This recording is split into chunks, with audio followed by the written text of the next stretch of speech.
la grande édition du journal. Bonsoir à tous et à toutes. Kinshasa est confronté à des sérieux problèmes de déchets en plastique. La mégalopole congolaise en produit des tonnes et des tonnes chaque jour. Et pourtant, dans la périphérie de la ville existe un centre d'enfouissement de tout ce déchet. Seulement voilà, ce centre n'est plus fonctionnel et comme si cela ne suffisait pas, le centre d'enfouissement de Kinkole est en train d'être spolié. Pendant ce temps, quelques scientifiques congolais s'emploient à préserver l'environnement à travers la transformation des déchets qui polluent la nature. Et puis à la GECAMINE, la Générale de Carrière et de Mines, est en train de se mettre à l'ère des nouvelles technologies de l'information et de la communication. Le géant minier congolais vient de se doter d'un data center ultra moderne. Voilà pour le sommaire de ce journal.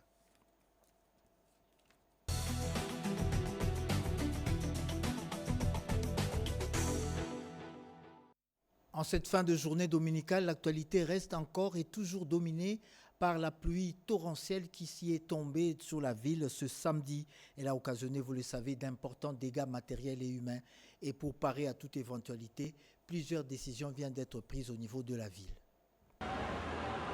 Un mort, à savoir un enfant de 2 ans, dans une zone inondable sur les rives de Kalamou. Des dégâts matériels importants, c'est le bilan provisoire de la pluie torrentielle qui s'est abattue sur Kinshasa samedi 19 octobre 2024, dont le curage de plusieurs caniveaux a indubitablement limité les dégâts dans plusieurs endroits de la capitale. Ce qui explique l'engagement du gouverneur Daniel Bumba Lubaki à intensifier l'opération. Des équipes dépêchées par le premier citoyen de la ville sillonnent la capitale pour élaborer un bilan définitif et identifier les urgences à régler. Il s'agit là de l'une des premières décisions de la réunion des crises tenue quelques heures après cette pluie. Au sortir de la dite réunion, le vice-gouverneur Edi Yeli, les ministres provinciaux qui ont en charge l'environnement et les infrastructures, ainsi que le directeur provincial de l'office de voirie et drainage ont fait corps avec le gouverneur pour appeler les Kinoises et Kinois au civisme écologique en vue de créer une synergie avec les actions en cours et celles à venir.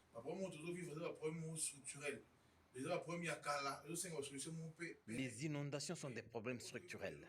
Ça ne date pas d'hier. Il faut des solutions pérennes. Nous sommes en train de mettre en place des politiques pour prendre en charge ces questions de façon holistique. Il ne faut pas construire sur des zones non aedificandi et surtout pas sur des collecteurs. Cet appel concerne notamment un usage optimal des bacs de poubelles qui seront déployés sur toute l'étendue de la capitale dans les jours à venir. Conséquence de cette pluie diluvienne, plus de 400 cabines de la Société nationale d'électricité sont aux arrêts. Conséquence donc, une bonne partie de la ville de Kinshasa est dans les noirs. Pendant ce temps, les génies de la Société nationale d'électricité s'activent pour le rétablissement de l'électricité.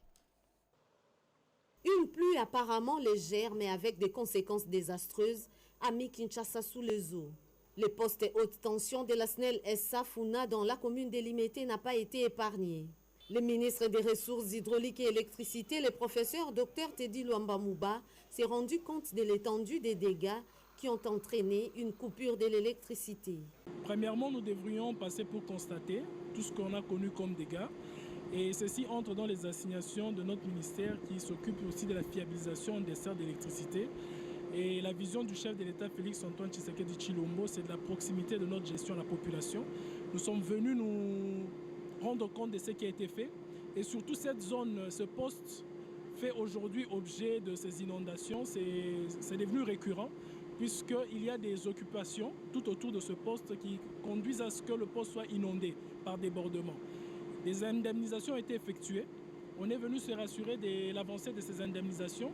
Il y a quelques récalcitrants qui ne veulent toujours pas libérer. Nous allons prendre des mesures par rapport à ça. Et il fallait que nous nous voyions personnellement pour que nous puissions nous activer sur les actions qui vont suivre très prochainement. La situation est alarmante. Près de 2 millions de personnes sont touchées et 418 cabines endommagées. Le ministre des Ressources hydrauliques et électricité, Teddy Luamba Mouba, s'est montré rassurant. Des mesures seront prises pour évacuer les riverains dans les prochains jours. Il a également promis de collaborer étroitement avec les ministères de l'Intérieur et de l'Habitat pour faire face à cette crise récurrente. Le camp Luka, l'un des quartiers les plus obscurs de la capitale, vient de connaître l'électricité. Depuis ce dimanche, les habitants du camp Luka ont désormais droit à l'électricité et la lumière fut au camp Luka. C'est une promesse ténue du président de la République Félix-Antoine Tshisekedi aux populations de Kanluka.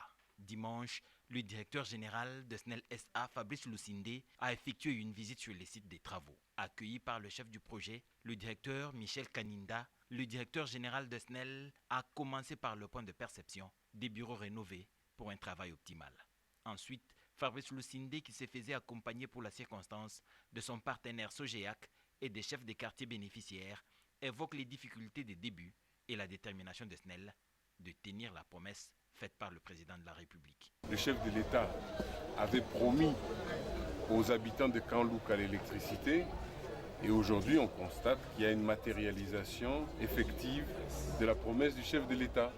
Et si les gens sont en mesure maintenant, chacun dans sa maison, de regarder la télévision, d'allumer la lumière, de mettre les téléphones, de se promener les soirs dans le quartier avec l'éclairage public, c'est ce que le peuple voulait et c'est ce que le chef de l'État avait promis. 20 000 ménages connectés au total pour une population avoisinant les 200 000 personnes. Le projet a investi près de $15 par ménage. Des calculs faits pour la rentabilisation de ce projet qui élimine l'insécurité, améliore la qualité de vie et agit certainement sur l'indice de développement. Fabrice Lusinde est engagé et déterminé à réduire les poches noires dans la capitale et à sécuriser la desserte pour tous les abonnés. Le partenaire Sogéac est disponible pour ce faire. Je vous le disais en sommaire de ce journal, la ville de Kinshasa est confrontée à des sérieux problèmes de déchets en plastique. La mégalopole congolaise en produit des tonnes et des tonnes chaque jour. Il existe pourtant dans la périphérie de Kinshasa, plus précisément à Kinkole, un centre d'enfouissement de tous ce déchet. Seulement voilà, ce centre ne fonctionne plus et comme si cela ne suffisait pas, le centre d'enfouissement de Kinkole est spolié. Le ministère des Affaires foncières et l'hôtel de ville de Kinshasa tentent de trouver de voies et moyens pour que ce centre d'enfouissement retrouve tout son espace. Les dossiers du centre d'enfouissement de Mpassa étaient au menu de la réunion présidée ce samedi 19 octobre 2024 par la ministre d'État, ministre des Affaires foncières, Akasia Bandou Bolambongo, dans son cabinet de travail. On prépare à cette réunion les gouverneurs de la ville de Kinshasa, Daniel Bumba, accompagné de son directeur de cabinet, Israël Moutala, la délégation des enseignants, l'avocat du chef coutumier Ngamaba et les conservateurs des titres immobiliers, ainsi que le chef de division du cadastre de la circonscription foncière de l'Ancélé. Dans son mot d'introduction, la patronne des affaires foncières a rappelé aux différentes délégations l'article 53 de la loi foncière qui stipule que les sols est la propriété exclusive, inaliénable et imprescriptible de l'État. Elle a ajouté que la question du centre d'enfouissement de Mpassa est d'intérêt public et non privé. La ministre d'État, ministre des Affaires foncières, a martelé que le gouvernement Judith Suminwa, sous la vision du président de la République, Félix-Antoine Tshisekedi Tshilombo, est là pour tout le monde, toutes tendances confondues, riches et pauvres, puissants et faibles. Du côté de l'avocat conseil du chef coutumier Ngamaba a informé la ministre d'État que son client n'a pas vendu des hectares aux enseignants, mais plutôt de parcelles aux différentes écoles. Le chef de division du cadastre de la circonscription foncière de l'Ancélé a déclaré que la ministre d'État les a instruits à refaire le mesurage pour avoir une bonne superficie. Et signalant que la deuxième réunion entre toutes les parties prenantes est prévue déjà pour le lundi 20 octobre 2024, toujours au cabinet de la ministre d'État. Et puis en rapport avec la grève de médecins, un compromis vient d'être trouvé entre le gouvernement de la République et les bancs syndicats de la santé. Débutées au crépuscule, les discussions musclées entre le gouvernement et l'intersyndicale de la santé se sont déroulées jusqu'au lever du soleil. Au final, un compromis républicain a été trouvé, consacrant un atterrissage en douceur de ces travaux qui avaient comme objectif l'évaluation de la mise en œuvre des accords. Les batailles finissent par se terminer par un bras de fer, mais heureusement pour nous, grâce à vous, ça n'a pas été très long. Et nous espérons bien entendu que la paix sociale que vous incarnez par le travail que vous faites va permettre en fait que vous puissiez développer votre travail au quotidien pour le bien-être de notre population. Le gouvernement a réitéré sa volonté de poursuivre les efforts pour répondre favorablement aux préoccupations des pro-santé. Après plusieurs jours d'échanges, qui étaient parfois houleux, difficiles, mais qui ont fini par déboucher sur un compromis qui marque un pas vers les progrès qui ne doivent plus s'arrêter. Nous allons nous battre, nous, banques gouvernementales, tout en étant conscients et en sachant que les choses ne sont pas simples, le tableau est complexe, le contexte est particulier pour notre pays. Mais quand on est déterminé, l'impossible n'existe pas. Et finalement, nous avons tous compris que la vérité, il fallait aller la chercher en travaillant, en faisant en sorte que nous puissions agir pour tracer la voie devant nous mener vers les horizons meilleurs. Les deux parties ont salué l'esprit de dialogue constructif ainsi que la volonté des compromis qui a caractérisé ces assises. Les délégués du Bon syndical de la santé ont témoigné leur gratitude au gouvernement pour les engagements pris en vue de l'amélioration des conditions socio-professionnelles des agents de la santé. L'alignement à la prime des risques professionnels, la paye du deuxième palier pour les indemnités de transport et de logement et surtout la paye de tous les médecins promis à leur cadre statutaire constitue pour nous des actions concrètes qui seront posées au 4e trimestre, qui résument en quelque sorte le succès des présentes assises. Nous remercions vraiment les banques gouvernementales pour son sens des responsabilités. Gécamines, la générale de carrière et de mines, connaît de profondes transformations en son sein. Voilà bientôt 2 ans. Le géant minier se met à l'ère des nouvelles technologies de l'information et de la communication. La Gécamines vient de se doter d'un data center ultramoderne. L'informatisation joue un rôle crucial dans plusieurs secteurs de la vie nationale, plus particulièrement dans le secteur minier. L'ayant compris, la hiérarchie de la Gécamines s'est beaucoup investie dans les systèmes d'information pour mieux contrôler le flux d'informations. Au data center, l'on s'inscrit dans l'optique de la renaissance. Les plans stratégiques informatiques, dès l'arrivée du nouveau comité, nous l'avons rebaptisé Renaissance. Avec la vision donc lancée par le chef de l'État, avec le plan, le PNN, qu'on appelle Plan National du Numérique, la Gécamines aussi s'est alignée sur ces plans-là. Il était question dans ces plans-là de travailler sur les infrastructures, d'avoir des data centers, et la Gécamines avait déjà prévu aussi d'avoir des data centers, et on avait prévu d'avoir des applications, d'aller vers les dématérialisations. La dématérialisation est effective à la Gécamines, où on se débarrasse peu à peu de la vieille paperasse. Quand vous regardez sur ma table, ici j'ai mon petit ordinateur, le papier il est en train d'être supprimé de plus en plus. Nous sommes en train d'être initiés à des formations pour tout informatiser. Actuellement, nous sommes à la phase de produire des notes de frais, les OP et autres qui ne seront plus faits manuellement. Aujourd'hui, les bâtiments Gécamines sont hyper sécurisés. Tout le bâtiment est sous contrôle d'anti-incendie. Nous avons aussi installé pour chaque box, il y a un système dédié d'extinction. Et vous voyez, il y a des capteurs qui captent la température de cet équipement dans la salle et ça nous notifie automatiquement s'il y a un problème. On reçoit des messages dans nos téléphones. Il y a la sécurité physique en fait. Et cette sécurité physique, elle est accompagnée par un système de vidéosurveillance. Notre sécurité, c'est la sécurité physique d'accès. C'est comme ça que vous avez eu, monsieur le directeur, mettre son empreinte pour un contrôle d'accès à la salle. La politique managériale, conçue depuis 2 ans, place la Gécamines sur l'orbite des nouvelles technologies de l'information et de la communication.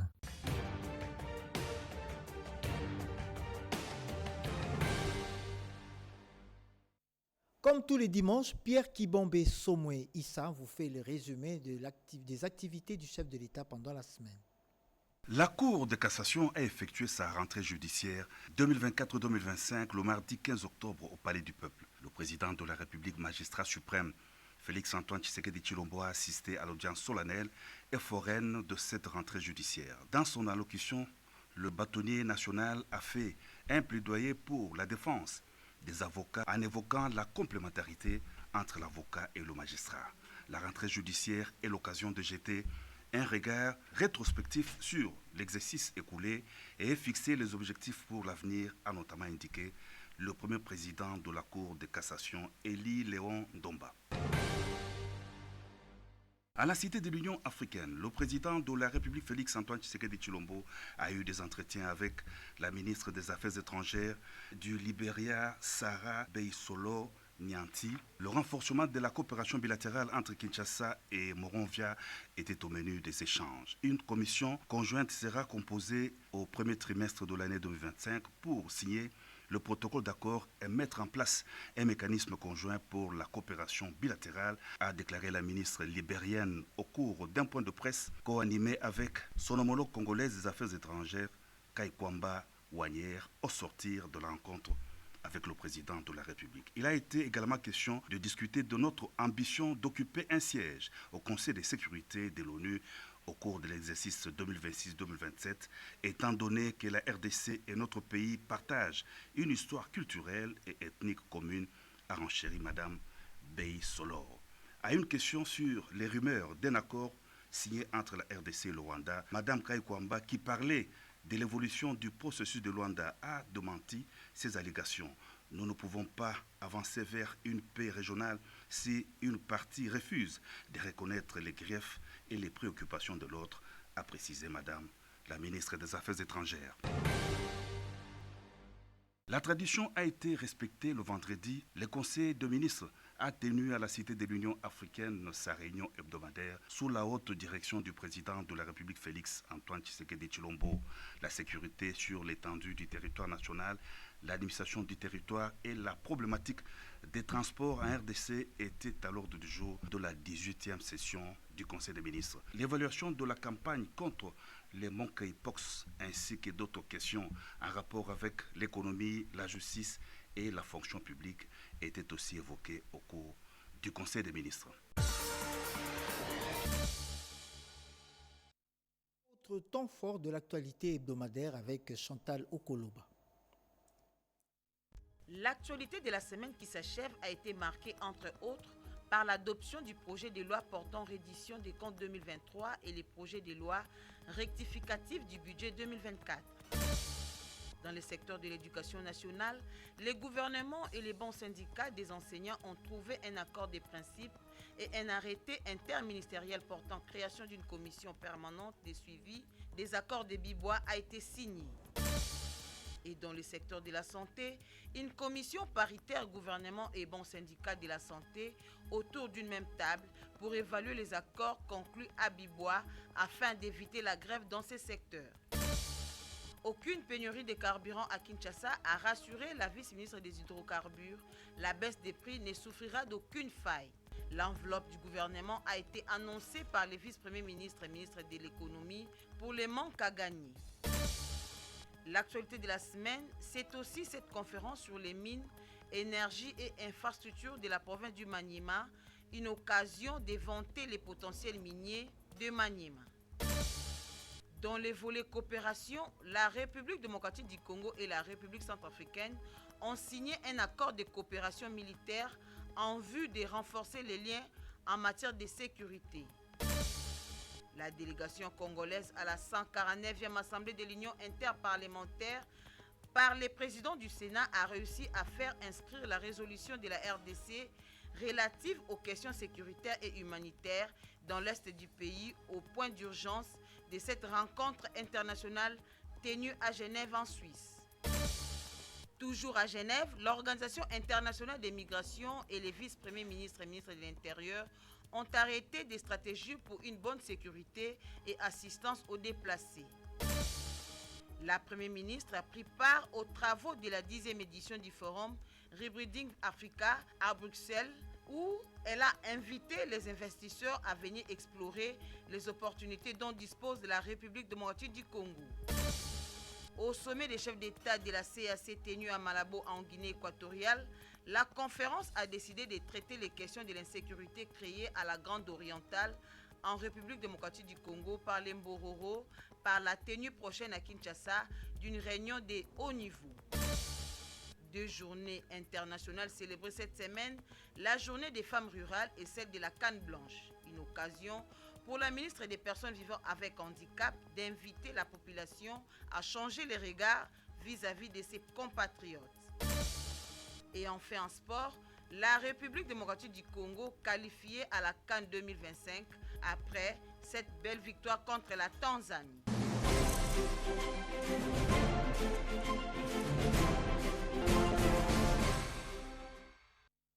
Deux dossiers dans ce journal. Le premier relatif à l'environnement. Quelques scientifiques congolais s'emploient à préserver l'environnement par la transformation de déchets.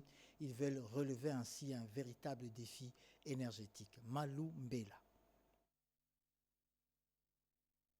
L'Organisation congolaise des écologistes et amis de la nature, en sigle Océan, fait face aux défis énergétiques et s'évertue désormais aux questions énergétiques avec la transformation des déchets issus du bois. C'est à travers ces projets qui bénéficient de l'appui des CIFOR. Son coordonnateur Cyril Adebou parle de cette innovation susceptible de booster le développement. Nous sommes en train de produire actuellement les briquettes à Kisangani et c'est vraiment un projet innovant où il y a beaucoup de déchets de sciure de bois qui proviennent de scierie. Et il y a beaucoup de déchets de bois qui proviennent des activités de Makala. Là où on dépose les Makala, il y a beaucoup de déchets. Et nous, on les conditionne, on en fait des briquettes et qui sont tellement économiques. Et ça permet aussi de réduire la demande en termes de Makala et c'est vraiment très pratique. Le projet Pirate, il y avait un volet spécial sur les bois énergie. Donc c'était sur l'économie d'énergie. L'heure est désormais à la valorisation des déchets et de l'utilité de la sciure du bois. La problématique de l'économie d'énergie évoquée. Il faut que nous puissions adopter un mode qui consomme moins d'énergie. Il n'est pas concevable qu'aujourd'hui, que nous puissions trouver dans les ménages les anciens brasero. Ce n'est pas concevable sur le plan économique, mais aussi sur le plan écologique.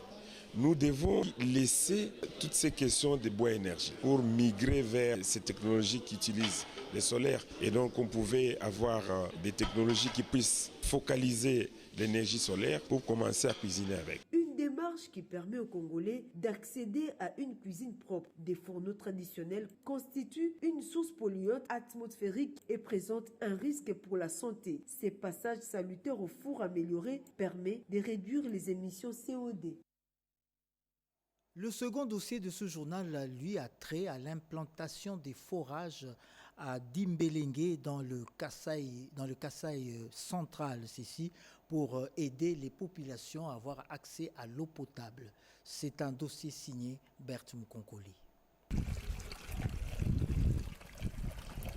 Avant-hier, une utopie, hier un rêve et aujourd'hui une réalité pour la population de Domaï Dimbélengue avec l'implantation des forages. Visionnaire et acteur de développement, Fortuna Ndambo vient de répondre favorablement aux doléances de la population en ce qui concerne la desserte en eau potable. Pour réaliser et vivre ces rêves, il suffit de persévérer et d'y croire. L'eau, c'est la vie, dit-on. Malgré les difficultés, les embûches rencontrées, l'honorable Fortuna Ndambo n'a pas abandonné son projet ambitieux de doter les différents villages d'Ilebo de forages en eau potable. Après Mapangu et la mission catholique Mwembe, l'eau coule à présent à Domaï Dimbélengue et à Mateko. Ce, après plusieurs tentatives. On a réussi grâce à lui. Grâce aussi à notre président de la République Félix Tshisekedi, donc nous sommes dans l'étape de développement du territoire d'Ilebo. On a fait tout ce qui est nécessaire pour que cette population ait de l'eau. Dans une journée, on va atteindre maintenant 3 km de compression. Pendant 3 ans, on s'est battu, mais aujourd'hui, nous avons la réalité. On a 3 mètres cubeurs qui est déjà alimenté avec tout ce qu'il a donné comme moyen. Donc, nous sommes fiers de lui. Cet acte si noble et généreux qui contribue au développement du territoire d'Ilebo est une solution durable apportée par les députés nationaux Fortuna Ndambo à la carence d'eau et à la souffrance de la population de Domaï Dimbélengue qui parcourait de longues distances pour s'approvisionner en eau. Geste très apprécié à juste titre par les bénéficiaires car ces forages viennent mettre fin au calvaire de chaque jour de la population de Domaï Dimbélengue. Depuis nos ancêtres, ce n'était pas possible d'épuiser de l'eau robinet. Mais aujourd'hui, c'est possible grâce à l'honorable. Nous remercions Dieu pour tout ce que l'honorable fait pour nous. En tout cas, toujours remercier honorable vraiment. Nous sommes dans la joie de boire une bonne eau. Les mamans ne descendent plus à la source.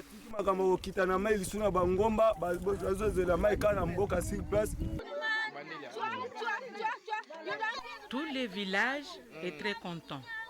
Nous sommes délivrés de la souffrance extrême de l'eau. Merci, merci, que Dieu vous bénisse. Ces forages auront un impact significatif sur la vie quotidienne des habitants de ces villages en réduisant les maladies d'origine hydrique.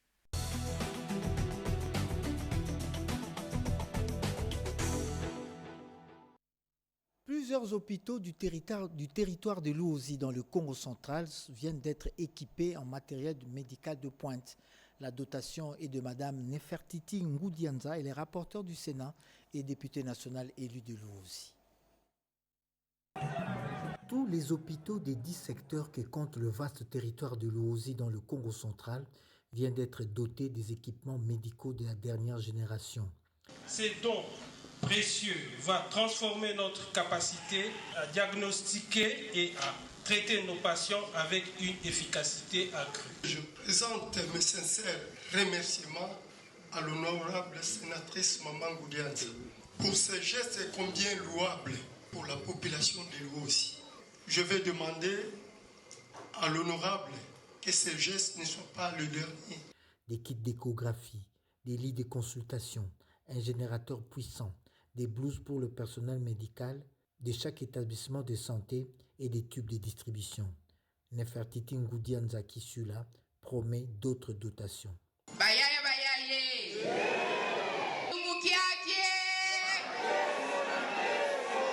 Des actions à mener dans le cadre du remerciement de doter chaque secteur des appareils d'échographie. Nous soulignons qu'il y a d'autres actions comme la construction de la nouvelle morgue qui avance très rapidement et la dotation de l'ambulance. Nefertiti Ngoudianza a revêtu sa casquette de philanthrope au travers de l'organisation caritative qui porte son nom. Et c'est par devoir de redevabilité à la population de Luozi qui lui a renouvelé sa confiance qu'elle est revenue au pays de Zamenga Batukezanga pour honorer ceux et celles qui lui ont offert ses suffrages. Merci. La Régie des eaux va procéder à des branchements sociaux à moindre coût. Avec cette situation, la desserte en eau potable dans quelques communes de la ville de Kinshasa sera améliorée, et ce en attendant l'inauguration de l'usine de traitement d'eau de Binza Ozone. Les autorités de la Régie des USA ont poursuivi les campagnes de sensibilisation de la population à l'appropriation du programme des connexions à son réseau de distribution d'eau potable d'environ 50 000 ménages, cette fois-ci dans la commune de Kassavubu, et ce pour s'entretenir directement avec les habitants de cette municipalité et ses environs. Ceci dans le but d'augmenter les taux d'accès aux services en réseau. Lors des échanges, il était question du bien fondé de cette opération des branchements sociaux et des problèmes majeurs auxquels fait face la Régie des USA. Par la même occasion, les abonnés de la Régie des USA ont été appelés à un comportement citoyen et responsable et à s'acquitter régulièrement de leurs factures de consommation d'eau potable. Toujours soucieux de l'amélioration du service à offrir à sa clientèle, les autorités de la Régie des USA prévoient 50 000 branchements sociaux pour une durée d'une année. À Kimbontseki, cette visite de terrain avait pour but d'intensifier sur place la campagne de sensibilisation de la population de cette municipalité et ses environs à l'appropriation de l'opération spéciale 50 000 branchements sociaux d'accès à l'eau potable. Ce contact spécial a été l'occasion d'un échange fructueux autour de l'importance de la collaboration entre abonnés et la Régie des eaux, de la signification et du bien fondé de l'opération spéciale, ainsi que des avantages qu'offre cette opération des branchements sociaux. C'est donc ici, en cette salle, les Jumelles, situées sur l'avenue Movenda, les autorités de la Régie des USA ont une fois de plus expliqué les biens fondés de cette opération des branchements sociaux, les conditions à remplir et la marche à suivre pour en bénéficier. La population. Le Fonds national d'entretien routier dispose d'un plan de réhabilitation des infrastructures routières. Le directeur général du FONER a expliqué dans les grandes lignes ces plans de réhabilitation des infrastructures routières à un parlementaire qui voulait en savoir davantage. Reportage de Robert Ndaye. La population du district de la Lukunga s'interroge sur l'espérance de vie des routes qui sont construites mais qui se détériorent quelques temps après. Des érosions aussi menacent Ngaliema. Que faut-il faire pour avoir des routes qui durent plus longtemps et freiner la progression rapide des érosions dans le district de la Lukunga? Des questions que l'élu de Lukunga, Didier Mbouy Mundela, a évoquées avec le directeur général du Fonds national d'entretien routier lors d'un tête-à-tête. Didier Mbouy Mundela ramène les doléances de la population de Lukunga pour des solutions durables. Pour lui, la population de ces coins a besoin des actes que de paroles. Je suis venu voir le DG Pierre de Foner pour échanger un peu sur la problématique de nos routes. Vous savez, lors de mes vacances parlementaires, j'ai fait mes descentes et j'ai eu à écouter les plaidoyers de notre population et pour trouver des solutions ou savoir un peu qu'est-ce qui se passe avec la situation de nos routes. Très satisfait de cette démarche, le directeur général du FONER, Pierre Ndongala, a expliqué à l'honorable Didier Mbouy Mundela les difficultés que son établissement rencontre dans le financement de certains travaux, mais promet de répondre à la demande de la population de Lukunga. Certains tronçons routiers en Ngaliema sont couverts des érosions qui rongent des parcelles. Face à cette situation, la population sollicite l'intervention rapide des autorités compétentes. Bien avant, le porte-parole de Lukunga avait rencontré le directeur de l'Office des voiries et drainage, Victor Ntumba-Tchikele, et le directeur de l'Office des routes afin d'évaluer le niveau d'intervention et voir dans quelle mesure aborder rapidement la réhabilitation de certaines routes. Différentes visites de l'honorable Didier Mbouy Mundela rentrent dans la logique de trouver des solutions durables. Ces doléances seront transmises au bureau de l'Assemblée nationale dans un rapport détaillé de ses vacances parlementaires. Après sa tournée dans l'Ituri, le vice-premier ministre de la Défense est arrivé ce week-end à Lubumbashi. Le détail avec Sandra Nyangi. Il reste déterminé à redynamiser les FRDC. Le vice-premier ministre, ministre de la Défense nationale, Guy Kabombo Modianvita, poursuit son périple dans le Haut-Katanga.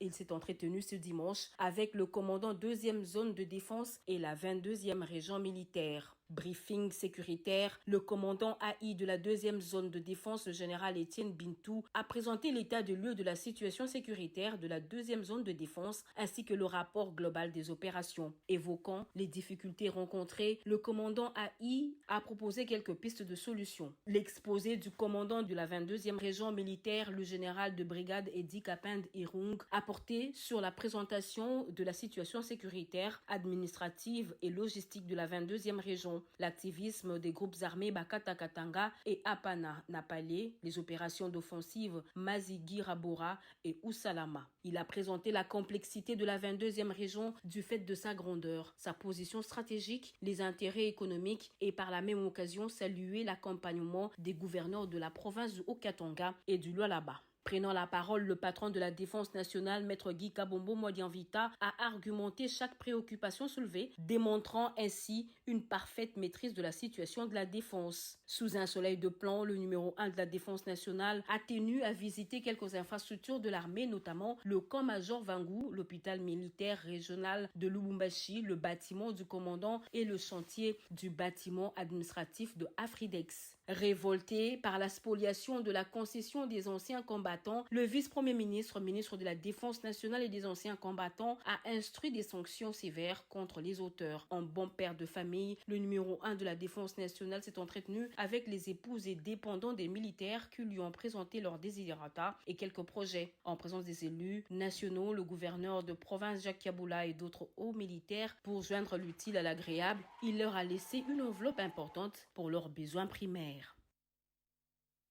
Dans le Haut-Katanga où l'UDPS se prononce déjà sur la révision constitutionnelle. L'Union pour la démocratie et les progrès social UDPS Tshisekedi, fédération de Lubumbashi, s'est finalement prononcée autour de la question sur la révision de certaines dispositions constitutionnelles. Au cours d'une matinée politique, ce samedi, le président fédéral de l'UDPS Lubumbashi, l'honorable Kabo Mamba Michel, s'est largement exprimé sur cette épineuse question. Devant une foule en liesse, composée essentiellement des militants des différents partis politiques membres de l'Union sacrée de la nation, les fidèles élèves de Félix Antoine Tshisekedi Tshilombo, l'honorable Kabo Mamba Michel, surnommé 600, n'a pas mâché ses mots au sujet de la révision de la constitution RD congolaise qu'il qualifie d'une constitution issue des négociations avec les belligérants.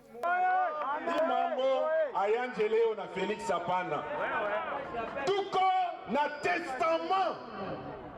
L'actuelle constitution constitue un frein pour le développement de la République démocratique du Congo, notre pays.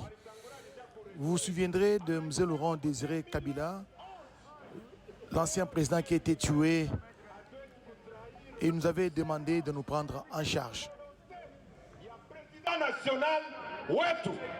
S'agissant de certains articles qui freinent le bon fonctionnement des institutions, qui obligent à la République de partager ses terres avec ses voisins, la Constitution doit être révisée, renchérit Michel Kabouemamba.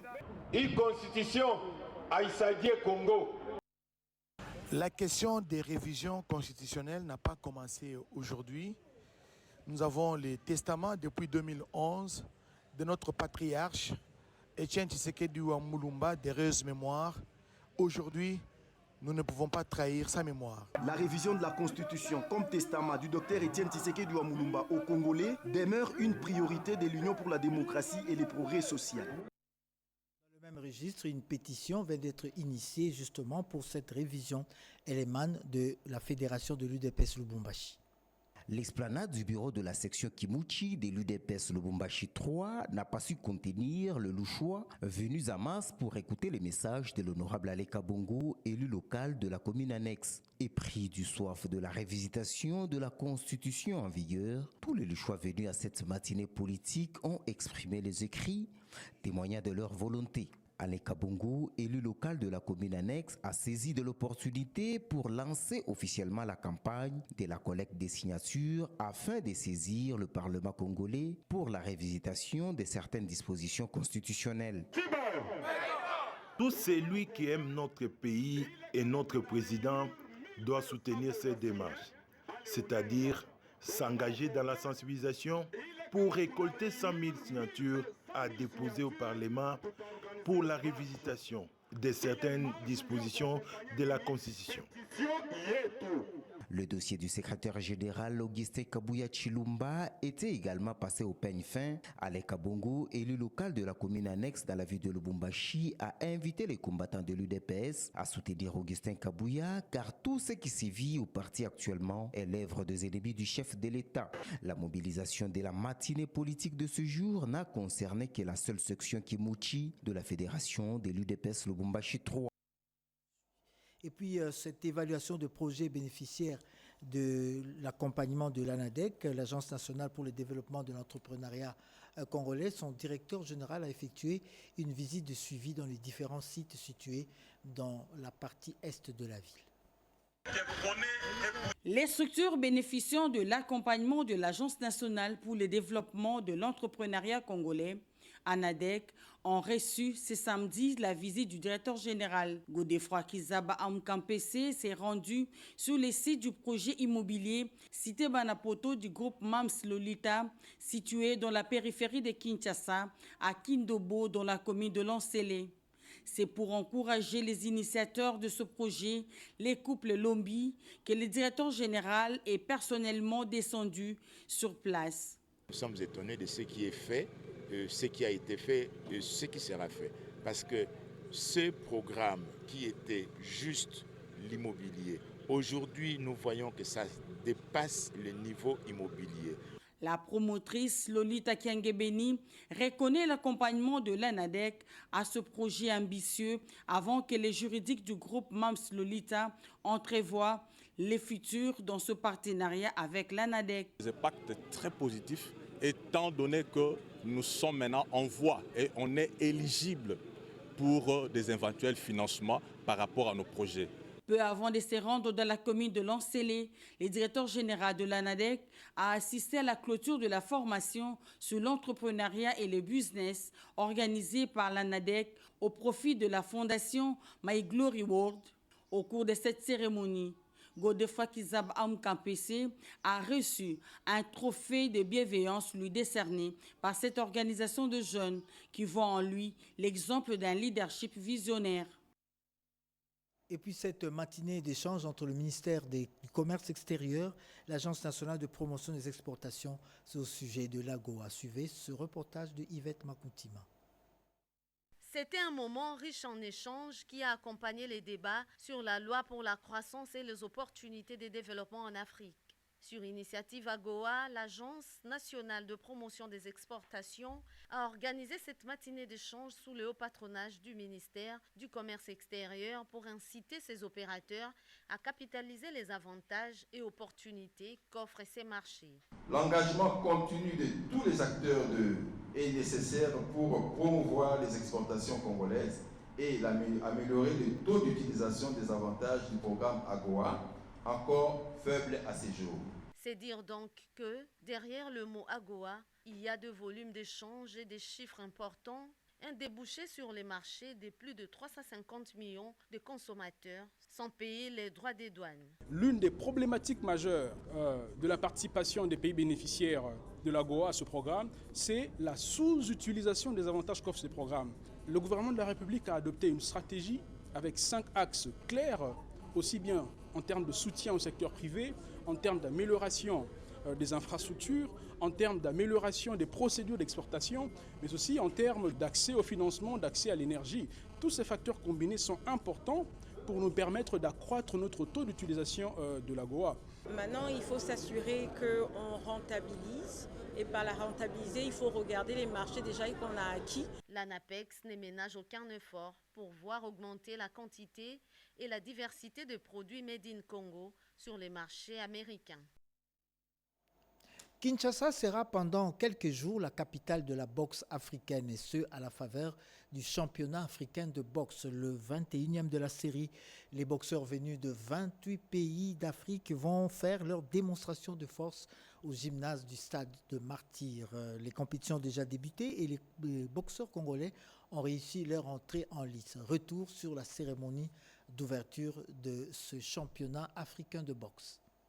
Dès l'annonce au rendez-vous samedi 19 octobre 2024, les gymnases jumelés du complexe Omnisport Stade des Martyrs étaient remplis comme un œuf pour la cérémonie d'ouverture et démarrage de la 21e édition du championnat d'Afrique des boxe Kinshasa 2024. Au total, 28 pays prennent part à ces championnats, à savoir l'Angola, les Cameroun, les Comores, la République du Congo, la Côte d'Ivoire, l'Éthiopie, les Gabon, Maurice, la Guinée équatoriale, la Guinée, les Kenya, les Lesotho, Madagascar, les Mali, les Maroc, le Mozambique, la Namibie, la République centrafricaine, la République sud-africaine, le Sénégal, la Sierra Leone, la Somalie, la Tanzanie, le Tchad, la Tunisie, la Zambie, le Zimbabwe et la République démocratique du Congo, pays hôte. Tous motivés de faire mieux cette fois-ci. Prenant la parole, le président de la Fédération congolaise de boxe, Ferdinand Ilunga Luyoyo, a trouvé des mots justes pour saluer l'organisation de ces championnats, tout en demandant aux pays participants de se sentir comme chez eux. Ça n'est suivi les mots du ministre des Sports et Loisirs de la RDC, Didier Boudimbo, qui a souligné ce qui suit. Je vous souhaite à tous un tournoi digne de l'histoire de la boxe africaine, sous le signe du fair play, de la fraternité et de l'honneur.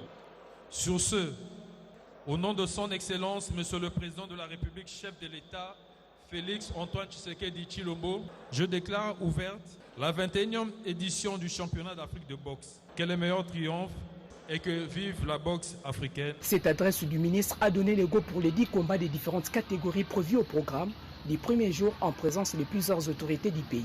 Notons que les championnats se poursuivent et les programmes des combats restent en continu pour le bon déroulement de ces assises.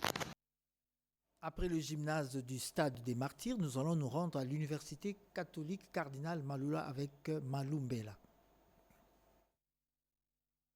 L'université Cardinal Malula a connu une ambiance toute particulière samedi 19 octobre 2024 avec la cérémonie de collation des grades académiques. Au total, 207 lauréats sortis de cet alma mater se sont vus décerner leur diplôme de licence, preuve éloquente de l'acquisition des connaissances scientifiques dans différentes disciplines choisies telles que l'économie, les droits et l'informatique de gestion. Tous sont prêts pour le marché du travail, d'autres comptent continuer avec des recherches pour préparer des thèses et participer ainsi à la solution des problèmes des sociétés. Les enseignants ont été formés pour ce système LMD et nous continuons à conscientiser nos étudiants parce que, comme vous le savez, le système LMD donne beaucoup de place à l'étudiant lui-même parce qu'il doit mettre un accent sur la recherche et donc au-delà du côté enseignement, nous inculquons à nos étudiants cette habitude de recherche, car c'est eux-mêmes qui vont aussi s'auto-former avec ce nouveau système qui est LMD. Je relance l'appel à toute la population de venir prendre l'inscription à l'UCCM car leur avenir, c'est à l'UCCM. L'administrateur général de l'Université catholique Cardinal Maloula, Jerry Biangani, a appelé les parents à faire inscrire leurs enfants diplômés d'État pour poursuivre leur cursus universitaire dans de meilleures conditions avec des professeurs qualifiés. Cette collation des grades a clôturé les activités de l'année académique 2023-2024.